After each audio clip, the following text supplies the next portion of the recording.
I got this 2018 F-150 in the shop. Came here for no power steering. These trucks have electric power steering. You look under here. This is the part of the power steering rack and pinion. It's a power steering module. So I check power and ground to the motor, and then I check power coming in from the fuse. The fuse is good, and then I check power going in from the fuse, and that's good. The power and ground is good. Power from the fuse going into the module is good, but there's nothing coming out. So there's no power steering on this truck. And so we're gonna replace that rack and pinion. But I also noticed that inner CV boot is split wide open. And a lot of these trucks have these leveling kits. I don't know if you can see this one up in there. It's got a 2-inch spacer up there. And what that does is bring the front end up, but then you notice that the knuckle is actually touching the spring, and so is the ball joint. And the angle of this CV joint is pretty severe because it drops everything down, drops the whole knuckle down to give the ride height 2 inches more. Well, that puts quite a bit of stress on that axle and the ball joint, control arm, puts stress on everything. Oh, I'll grab my light. And if we go to this side, it changes the angle of the tie rod too, because the tie rod now has to go further down to attach to the knuckle here. And that usually takes the boot out. There's the boot's right off of the rack and pinion. So dirt and debris and water and snow and whatnot can get into that. And then you can also see the boot is touching the shock there. So, and then it's at such an angle that it just wrecks CV joints and the steering gear and the tie rod ends and the ball joints. Like, that thing is squished, and look at the angle of that ball joint compared, like, it should be going, you know, relatively straight out, and it's just like at a, you know, wicked angle. I mean, granted, the vehicle, the suspension is hanging right now because it's on the lift, but when you're going over bumps and whatnot, I mean, this thing can extend, and when it does that, everything is binding and rubbing, and that's what happens when you put those spacers up in there. But you know, the thing is, I'm guilty of it too. My Chevy truck has got the leveling kit in it too, because it just looks so much better.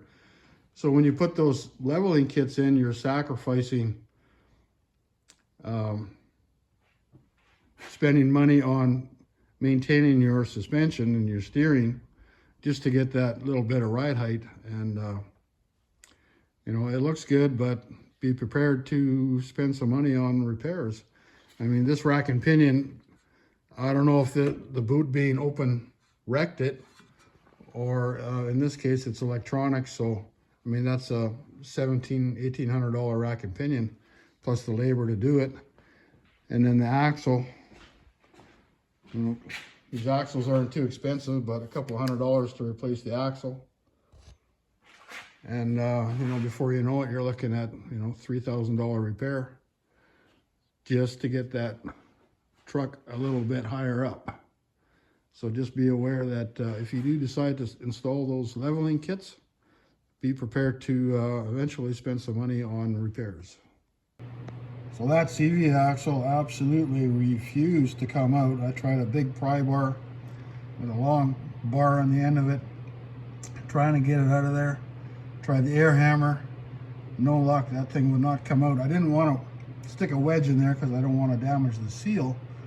Because if I damage the seal and it doesn't come out, then we're really hooped. So what I did is I just took the axle, took the CV boot off. There's just a snap ring holding that inner joint in there. So what I'm going to do is, when I get the new axle, just transfer this inner joint over to the other axle, and the other inner joint is exactly the same. And then just slip it into the yoke, or that part of the axle that's stuck in there, and then reclamp it, That way I get a new outer joint. This joint is completely shot. You can see the water coming out of it, and it's just binding up, and it's just, yeah, it's done. So I mean, it's pretty rare that I can't get an axle out, but I mean, I tried like crazy to get that thing out of there, and it would not come out. But I got the rack and pinion out, and if you ever do one of these, you better have a very strong impact gun, because that bolt goes right inside there, and there's no way to heat it up or access the other end of the bolt. And of course, Ford puts Loctite on there, so I use my big impact gun. Excuse me. But I ran out of air 3 times. I had to let the compressor go 3 times just to get some pressure, and it turned a little bit, and it turned a little bit, and finally it came out. So yeah, just struggles. So this is my 2015 GMC. It also has the 2-inch leveling kit on it, and you can see it sits really nice. Leveling kit just makes these trucks look so much better. But what I'm going to do now, I'm going to lift this thing up. I want to see how close the ball joint is to the strut, and if the CV boot is rubbing, and things like that. So I'm going to lift this thing up and kind of compare it to what happens when you lift a Ford, when you do the 2-inch leveling kit on a Ford versus the Chevy. So here's the Chevy. You can see it's got the spacers under the shock there, right in there. And then it's also got the spacers up in there. And you can see that there's absolutely no way that the ball joint would hit the spring or the strut or anything like that. The CV boot is it's not at quite such a extreme angle like the Ford, and it's not even close to rubbing on anything.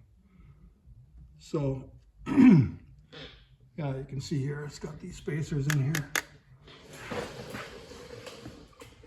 And this side, same thing. The ball joint isn't near the extreme angle like that Ford was.